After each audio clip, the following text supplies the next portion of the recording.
Welcome everyone to IDW Sonic issue 25 and the beginning of year 3. And it starts by continuing the plotline of year 2. Before we get into that, let's talk about the fact that we are at the 25th issue. For those that read the Archie Sonic comics, you might think, 25th issue, huh? Surely this is a milestone event, right? Well, from what I've read, IDW milestone events tend to be more around the 50s and 100s range. I could be wrong about this, though. One thing for sure is, like issue 13 which kicked off year 2, this issue has some additional pages. So if you're gonna buy this one, expect to pay a higher price. Anyway, before we go back to what happened during year 2, I'm warning you now, there will be spoilers from this point forward. Okay, here we go. Now I've made a video summing up the events of year 2, but if you do not want to spend about half an hour watching it, here's the short version. Dr. Eggman unleashed his newest weapon on the world, the Metal Virus. So named because any living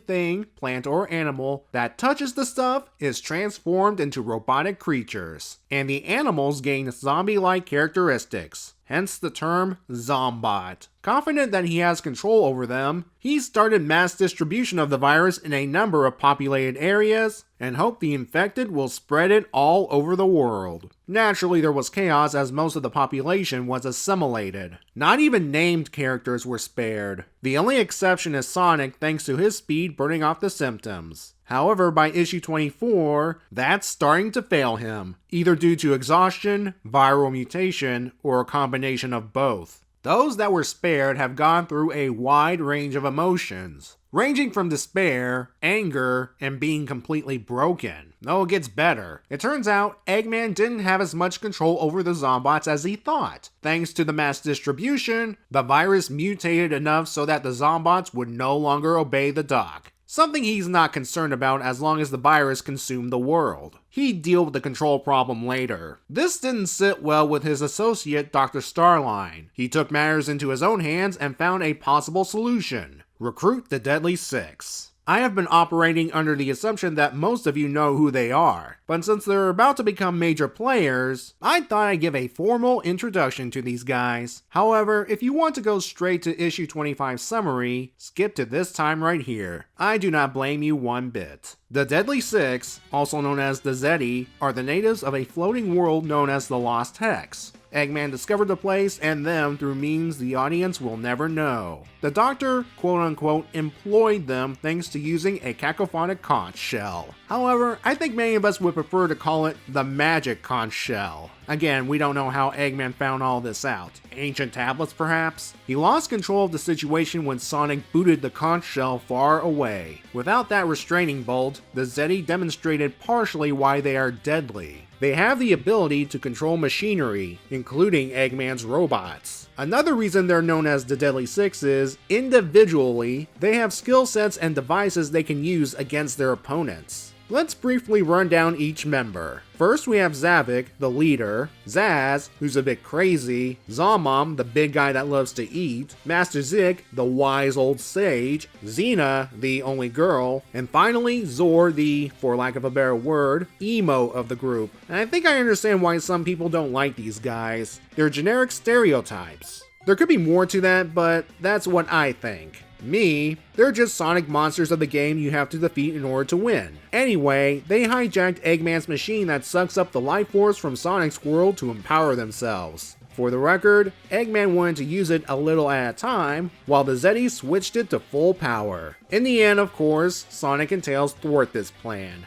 Since these events happened in the IDW continuity, needless to say, the Zeti want revenge, and Starline is giving them the opportunity. Once he brings them over, they're going to take care of him, Eggman, and finally Sonic. Not to mention, have a ready-made army for them to take over the world. Starline anticipated betrayal and has prepared himself by finding another magic conch shell, possibly the same one Sonic kicked away. Who knows? Well, let's see how this plan backfires horribly. But first,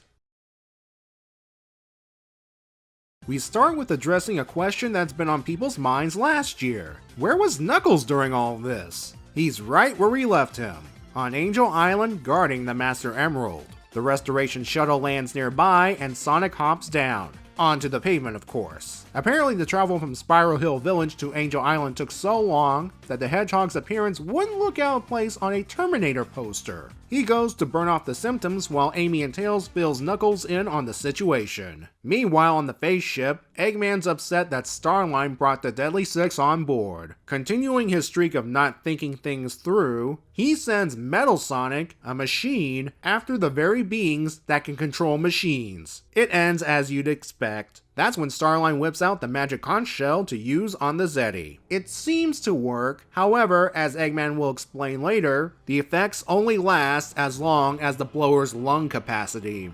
Unfortunately, Starline's not full of hot air like Eggman. As such, Zaz and Xena take advantage of this brief lull and snatch away the conch shell. With things going foobar, Starline warps away, with Eggman hitching a ride and followed by a Zeddy-controlled Metal Sonic. While they're denied a chance for revenge, they get a consolation prize in the form of the face ship and, more importantly, access to the 7 Chaos Emeralds. The Zeddy use 6 of them to give themselves a power boost, which they'll need to control thousands of Zombots individually, while the 7th continues to power the face ship. Orbot and Cubot pledged their loyalty to the Zeddy, but it's actually a trick as Orbot made contact with someone during that kerfluffle with the conch shell, namely Rouge the Bat, who snuck on board. Not a moment too soon as the emerald-powered Zeddy split off to hunt down the remaining uninfected. So where did Eggman, Starline, and Metal Sonic end up? On Angel Island, right in front of the heroes. Some very angry heroes. Sonic recognizes something's up since Eggman's lacking some offensive resources,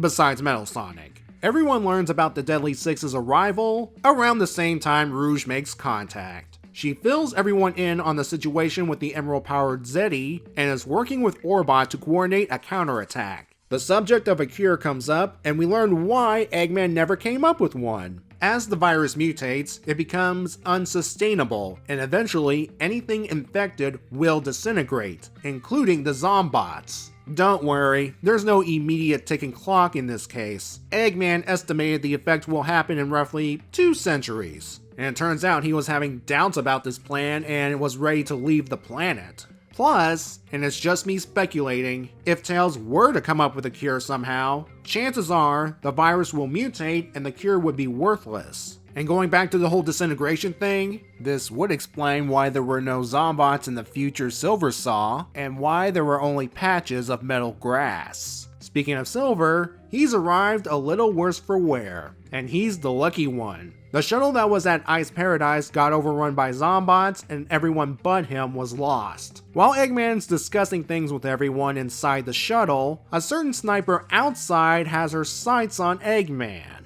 Cream, who's holding Omega's head, tries to talk Whisper out of pulling the trigger, stating that everyone needs Eggman's help to try and fix this. It is a touching scene that shows that while in a state of despair herself, deep down, Cream still has a spark of hope.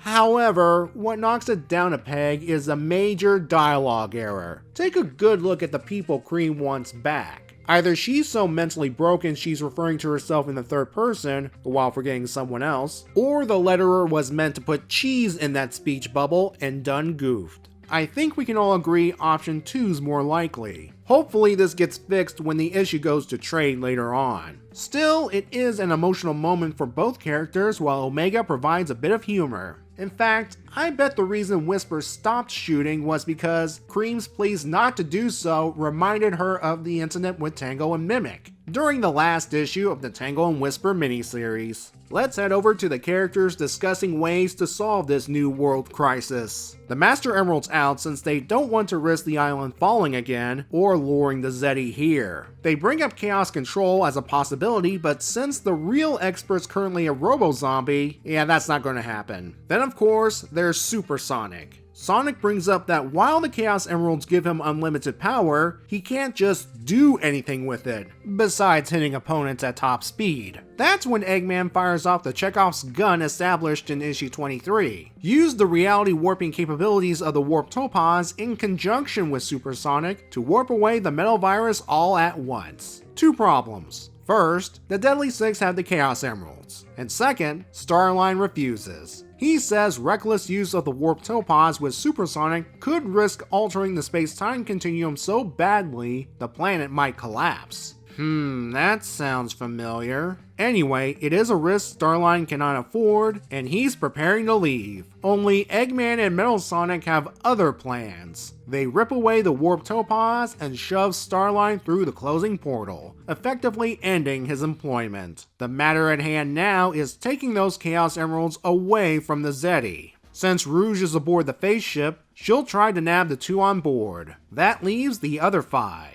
Despite being emerald powered, our heroes believe working in groups might give them a chance. The only problem with that, and yes, I'm aware they're dealing with a lot of them lately, is the Zeti are all networked via the face ship. If one gets the word out, the heroes are screwed. That means they have to hit each Zeti simultaneously. While Eggman can jury-rig a multi-portal generator with the warp topaz and parts of the shuttle, they're a bit short-handed, and Sonic's in no shape to help without the emeralds. Fortunately, or unfortunately, Amy knows who can help them. The Babylon Rogues. Yeah, things are that bad. So bad that in order to convince them to help, Sonic swallows his pride and acknowledges Jet's greatness as the legendary Windmaster. Hey, Sonic's already and is still going through crap, so this is a minor hit for him. That's nothing compared to what's happening to the world below, as the Zeti wreak havoc, finding any survivors and infecting them. In some cases, they're even enjoying tormenting their victims for a bit.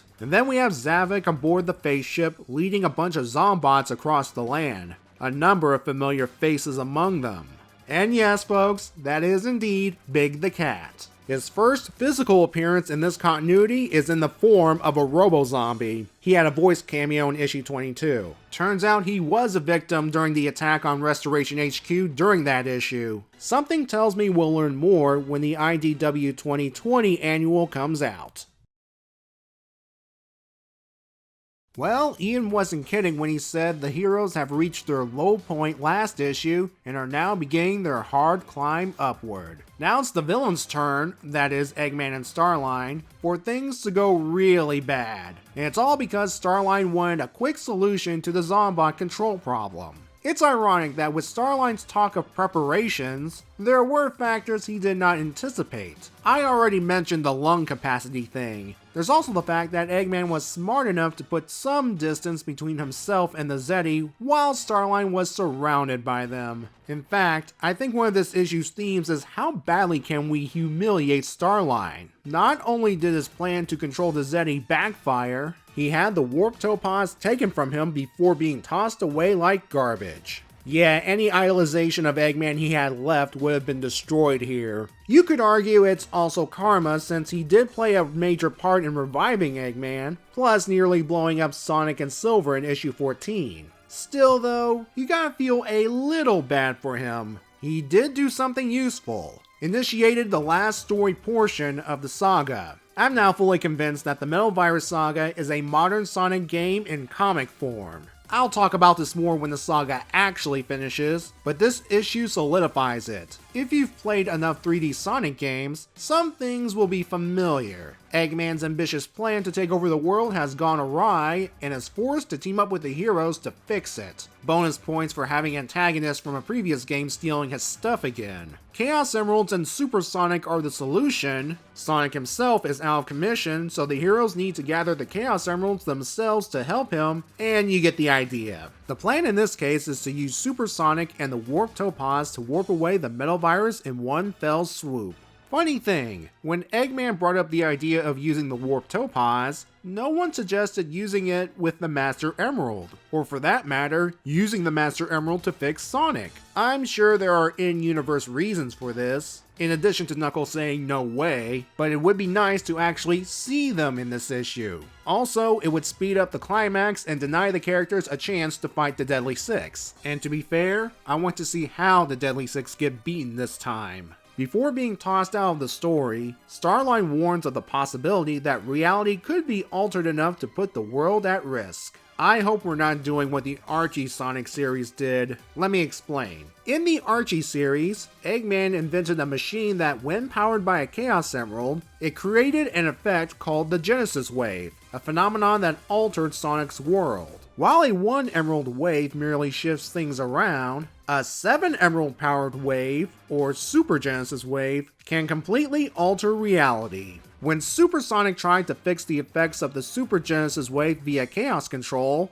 Eggman interfered, and it permanently altered Sonic's reality. This is how the Archie reboot happened, by the way. One of the negative side effects of altering a planet by Genesis Wave is the planet suffers through destructive earthquakes. That's what actually began the Sonic Unleashed adaptation in the reboot era. In this case, I hope it's just a shout out and it doesn't happen for real. At the very least, get rid of the virus and have minor alterations that matter down the line. Don't flat out reboot the universe. Still, best to mentally prepare for that possibility. There are still at least 4 issues left of this saga, so who knows what might happen. What's happening now is the Deadly Six, in my opinion, are now really living up to their name. Just have them go down to the world below, get powered up by magic gems, and take control of an army of robo-zombies. Also, dial up their sadism up a few notches. This is not the only time I've seen the Zeddy wear something to increase their powers in a printed work.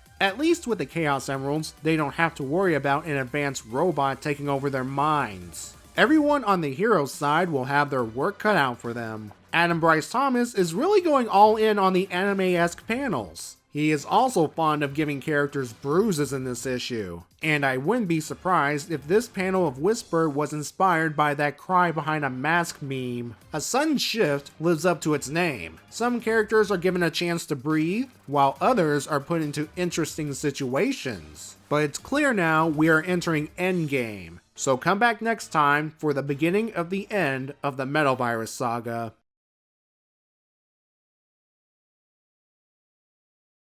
Sheep Girl's expression speaks volumes. Why is the infected hedgehog sitting right above me?